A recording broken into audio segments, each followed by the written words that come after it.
প্রতি খেয়াল রেখো। আমি যত তাড়াতাড়ি সম্ভব ফিরে আসবো। সে বিদেশের কথা, এটা তো আর এই না যে চাকরি করতেছো 2-1 মাস পর আবার চলে আইবা। দেখি আগে যায় নেই, দেখি কি করণ যায়। যদি সাহেবের কাছ থেকে ছুটি নেওয়ান যায়, আমার বউ রাইকে যেতেছি। তুমি আমার নিয়ে চিন্তা করো না, আমি সাবধানে থাকবো। তুমি নিজে ঠিক মতো খাওয়া দাওয়া করে নিও, নিজের শরীরের যত্ন নিও। তোমাকে এই চিন্তা করতে হবে না, তোমার প্রতি তুমি খেয়াল রেখো। বউ জায়গা ভালো থাকো। তুমি এমন করলে আমি কি করে তোমার বিদায় দেবো? তুমি যদি মন খারাপ করো তাহলে আমি বিদেশে যাই থাকবো কেমন? সমস্যা নাই, ফোন তো আছে, ভিডিও কলে কথা তুমি দুজনে। ঠিক আছে, তুমি থাক।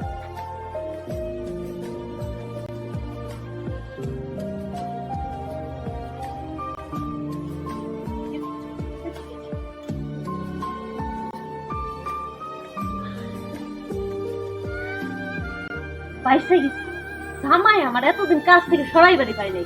যাও ঢাকায় দিছি চাকরি করবার লেগে, এই 1 সপ্তাহ পর পর ছুটি দেয় করছে। এখন তো খেদাইছি, বিদেশ দিছি না, অন্তত নিজের পক্ষে 2 বছরের আগে তো দেয়া পারবো না। এখন এখন আমি মনের মতো করে দিন কাটাবো। আর ওই যে আমার প্রেমিক আমার নাগর, ওর একটু ফোন দিই এই মুহূর্তে খবরটা কই যে আমার জামাই চলে গেছে, এই মুহূর্তে ওরা এবার কই। হ্যালো, হ্যাঁ জানু আমি শুনো, খুশির খবর আছে তো। আরে আরে নাই, এবার আর চাকরিতে পাঠাই নাই, এবার পুরোপুরি বিদেশ পাঠাই দিয়েছি। কি বলা দাম? তোমার হাজবেন্ড বিদেশ গেছে গা? ওটা তো খুশির খবর শোনাইলা। তুমি কি মনে করো 1 সপ্তাহ পর পর এসে গন্ডগোল করবো, তারপর তুমি আর আমার ভয়ে ভয়ে থাকার লাগবো, এরকম কোনো কিছু করবো না। ও যখন বাড়িতে থাকে তুমি আর আমি ফোনে পর্যন্ত কথা বলতে পারি না, এরকম বোকা আমি না, তুমি চিন্তা করো না, একদম পাঠাই দিচ্ছি। আরে শোনা রে, এটা আমার সামনে দারুণ খুশির খবর। হ্যাঁ সমস্যা নাই, এখন থেকে তুমি আমার বাড়িতেই থাকতে পারো। তুমি এক কাজ করো, তুমি আজকেই চলে আসো। হ্যাঁ আসতেছে আমি, এই আধা ঘন্টা লাগবো তোমার কাছে যাইতে। আচ্ছা আচ্ছা রাখো, আয়সা পড়ছি। পারলে তোমার জামা কাপড় গুলো গুছিয়ে নিয়ে আসো, তুমি এখন থেকে আমার বাসায় থাকবে। আর কোনো টেনশন নাই, আমার শাশুড়িরা তো বৃদ্ধাশ্রমে পাঠিয়ে দিছি, আর ওরাও বিদেশ পাঠিয়ে দিছি। আজকে চলে এসো, এখনই আসো, দেরি করো না কিন্তু। আচ্ছা রাখি আমি।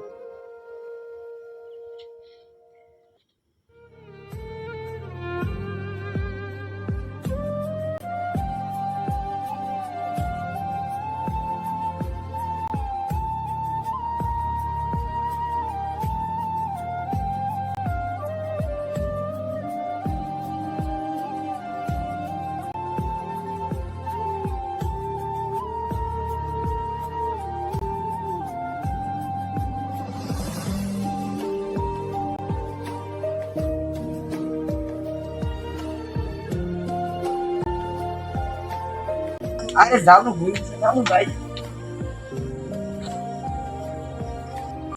এখন আয় না কেন? আরে জানো আরে জানি তুমি আইছো, আমি আমু না। এত দেরি হলো এত কেন? বড় একটা সুযোগ পাইলে মহানা আমি নাই, কেন হইব কও? এত দেরি হলো তোমার? দেরি তো একটা বসছিলাম রাস্তায়, মানুষজন আছে তো, আল্লাহ থেকে কিছু করিয়া। তোমার আর চুপ কি? ও তাহলে কি অবস্থা তোমার জানো? আর আমার অবস্থা তো এখন বিন্দাস, কারণ ও তো চলে গেছে, এখন আমি তুমি আর আমি। খুব খুশি হয়েছি, ও যাওয়াতে খুব খুশি হয়েছি। আর এই শালারে সরাই বাড়ি পারি না, এই চাকরিতে যাই 1 সপ্তাহ পর আবার আইসা করে। আরে জানো তোমার যে কত ভালো লাগে আমার। আমি তো সেটা জানি, আর এর লাগি তো তোমার একটা পলিসি করে বাড়িতে এনে নিলাম। বাপের বাড়ি থেকে 2 লাখ টাকা আনছি খালি ওরে বিদেশ পাঠাবে লাগে, তুমি জানো? আমি তো জানি তুমি খুব চেষ্টা করতেছো, আর আমিও তোমার আশা খুব, কোনো কাজ কাম কোনো কিছু ভালো লাগে না জানো। যেমন আমি কাজ কাম একদম মন বয় না তোমার ছাড়া, যেমন তোমার স্বপ্নেও দেখি, ঘুমাইলেও দেখি। আর সে তো আমি জানি। আচ্ছা বসো, দাঁড়িয়ে থাকবা নাকি? না। এখন তো বাড়িতে তুমি আর আমি, আর তো কেউ নাই, তাহলে ভয় পাও কিন্তু। আর শোনো, আরেকটা কথা, এই মুরলের কাছ থেকে তো ওর বিদেশ যাওয়ার ব্যাপারে এই আরো 6 মাস আগে টাকা এনে রাখছি 3 লাখ।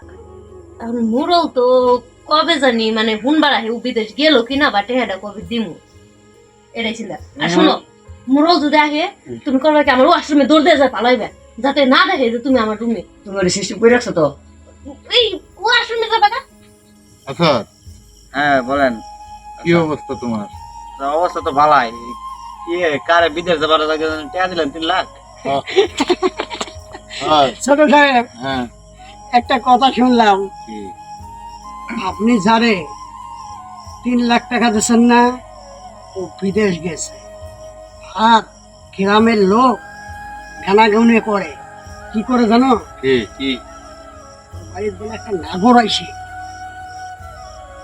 স্যার, তাইলে একটা কাজ করা যায় না? একটা দিন যাওয়া যায় না? না এখন যাবেন? যাওয়া যায়, কিন্তু ঘটনা হলো ওই যে বিদেশ গেল বউডারে থুয়ে, এখন কোন নাগরে এই 2-3 মাস হয়ে গেছে, 2-3 মাস হয়ে গেছে। আমার চাচার গ্রামে এটাও বেটে আমি হইতে দিব না। চাচা কি কও? ঠিক আছে, কিন্তু টাকাটা কি করলো আমি তো কিছু বুঝলাম না। তাহলে উস্তাদ, তোমাকে আসলে সত্য কি ইনফরমেশন আছে? খালি ইনফরমেশন না থাকলে কি আপনার কাছে আমি আসছি? তাই এটা বাস্তব আছে দেখি তো আমি আসছি। তাহলে একটা কাজ করি, চলেন আমরা যাই। চাচা চলেন। আরে মান সমান আমরা কিছুতে ডুবাইতে দিব না। এটা কি সত্য? আরে সত্য। আর একটা কথা, যদি কথার কোনে হাতে নাতে ধরতে পারি, ওর তো ইচ্ছে মতো ধেমো। আপনি কিন্তু কোনো কথা কইবেন না, কোনো প্রকার কথা কইবেন চাচা, না। যা করার আমরা করবো। যা করার আমি করবো, ঠিক আছে? হ্যাঁ হ্যাঁ হ্যাঁ, চল চলেন। তাহলে তো যাওয়াই লাগে। আগে জুতো বাইবেন, চলেন আসেন।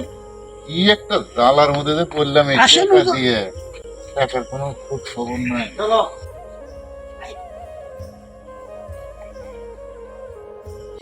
কতদিন পর আমাদের মনের আশা পূর্ণ হলো না? ভাই 1 সপ্তাহ হলো তোমার আমি কাছে গেছি। আর 1 সপ্তাহ, ও তো 1 সপ্তাহ ধরে চাকরিতে যাই নাই, যে বিদেশ যাবো এই কারণে চাকরিতে যাই। ভালো হয়েছে, এখন ওরা পাঠাই দিচ্ছি। এখন তুমি রেগুলার মানে নিশ্চিন্তে এখানে থাকতে পারবো, এখানে খেতে পারবো তুমি আর আমি একটু, মানে আমাদের বাধা দেওয়ার মতো আর কেউই নাই। আমি তো এইটাই চাইছিলাম তোমার কাছে, এই যে আশা করছি, এতদিন পরে এই আশাটা পূরণ হয়েছে। এটাই। আমি তো চাই না শোনা তোমার এই একটা পারলে দূরে থাকা দিচ্ছি। আর আমিও তো পারি না। হুজুর, এই কথা শুনুন।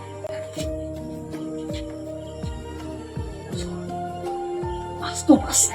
আমিও তো তোমার ছাড়া একটা দিনও থাকতে পারি না, তুমি জানো। তোমার লেগে তো আমি পুরো পাগল। এই ম্যাডাম, ম্যাডাম, এই ম্যাডাম, এই চাচা খোলা ভাই করবো। ওই দেখেন। আমি তো জানি না তুমি আমার এই, হ্যাঁ? এই, চাচা পাইছি আহেন। চাচা, ওস্তাদ, এইদিকে এসেন, এইদিকে এসেন। এইদিকে থাকেন, এইদিকে থাকেন। হ্যাঁ, তোর কি অবস্থা? হ্যাঁ? এই, তোর জামাই দিছে বিদেশ যাবা, হ্যাঁ? আর তুই কি শুরু করছ? এই, থাক। উফ, উফ, এই, ওই যা। এই দাঁড়া, দাঁড়া। ইস, মানো না, মানো না। চাচা গ্রামের মান সম্মান খেয়াল হয়েছে। তোমার স্বামী গেছে বিদেশ, তুমি আমার কাছ থেকে 3 লাখ টাকা ধার করে নিয়েছো, আর কোথায় থেকে নিয়েছো তোমার স্বামীরে পাঠাই দিচ্ছ ভালোভাবে সংসার চলার জন্য বা ভালো ইনকাম করার জন্য। এটা কেন? কথা বলো। ওস্তাদ, দিয়েছেন তো? 1 মিনিট কথা বলো। এটা কেন? না মানে বুঝছি চাচা, আর আমরা কবো না। আপনি চান আমি আপনি দেখতেছি। যান, আচ্ছা, আমি যাই গে পরে ঠিক আছে, গেছি। আপনার আমি দেখতেছি। এদিকে, একদম। এই, শোন, ওই ছেড়ার লাগে যা করছস, আমি যদি মান সম্মান বাঁচবার চাই, আমার লাগে তাই করতে হবে। আমি চেয়ারম্যানের কি জানোস, মন্ডলের কি জানোস, আমি কি করতে পারি? তুমি তো মোরলের বাস্তা, মোরলের ডান হাত। আমার যদি কথা মতো যদি তুই না শোনস, আমি তোরে কি করবো জানাস? জানি, তুমি আমার এক গোল করে রাখবা, এলাকার কারোর সাথে মিশবার দেবা না। তাহলে এখন কি করা লাগবো? বুঝছি, এখন তোমার লগে সম্পর্ক দেওয়া ছাড়া তো আমার কোনো উপায় নাই।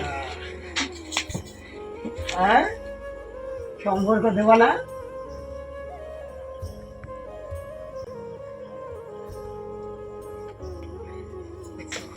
আরে বামি চাচা এরে শালার পুত তুই ওঠ মাদার তুই আমার চাচার মান সম্মানের সিঁড়ি মেরে গেছ তোর বাচ্চা তোর কাছে খেলাম তোরে রাখছি কি আমার দেখাশোনা করার লেগা চাচা মরল মানুষ বুড়া বয়স হয়েছে গা ঘরতে বাড়িতে পারে না তুই কি করস না তোর চাচার লগে লগে থাকবা কইছি তোর চাচা ভাড়া মানুষের কাছে রাখছিস তুই এটা কি করলি তোর চাচার কাছে তোমায় এই তুমি এখন কার দূষণে সব চাচা বেঁচে করবো সুন্দরভাবে এখন